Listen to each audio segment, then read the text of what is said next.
Yagona tibbiyot axborot tizimi joriy qilinishi orqali bemorlar haqida aniq va to'liq ma'lumotlar elektron shaklda yuritilib, davolash jarayonining sifati va tezkorligi oshmoqda. Ana shunday ilg'or tizim hozirda Andijon viloyati Paxtaobod tumanidagi Guliston oilaviy shifokorlik punktida ham amaliyotga joriy qilingan. Natijalar esa ijobiy. Respublikamiz bo'ylab joriy etilgan yangi tibbiyot axborot tizimi bu bemorlarni ambulator kartalari va kasalliklar tarixi elektron ma'lumotlari bazasidir. Paxtaobod tumani Guliston oilaviy shifokorlik punktida ham shifokorlar uchun axborotdan foydalanish imkoniyati mavjud. Bu davo choralarini tayinlash uchun bemor haqidagi tibbiy ma'lumotlarni darhol olish imkonini beradi. Bizni oilaviy shifokorlik punktimiz markazdan eng chekka Qirg'iziston chegarasida joylashgan bo'lib, 22 kilometr uzoqlikda joylashgan.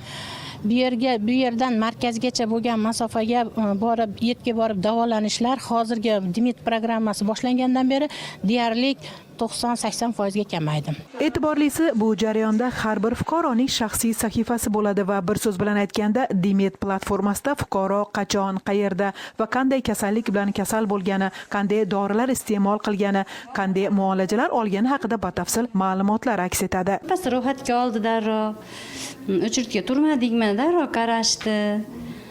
Burungida karta ista, yozuv, chizuv, unaqa narsa yo'q. Darrov talon qog'oz berishdi. Mana doktorimiz ko'rdi, yaxshi, Xudoga shukr, sharoitlar ham yaxshi. Bu yangi tizim bemorlar uchun ham shifokorlar uchun ham juda qulay. Dasturning zamonaviy va tezkor yo'nalishi shifokorlarga ish jarayonini osonlashtirib, faoliyat samaradorligini oshiradi. Bemorlarga tez xizmat ko'rsatish imkoniyatini beradi. Dilfuza Ahmedova, Doniyor Aliyev, Andijondan.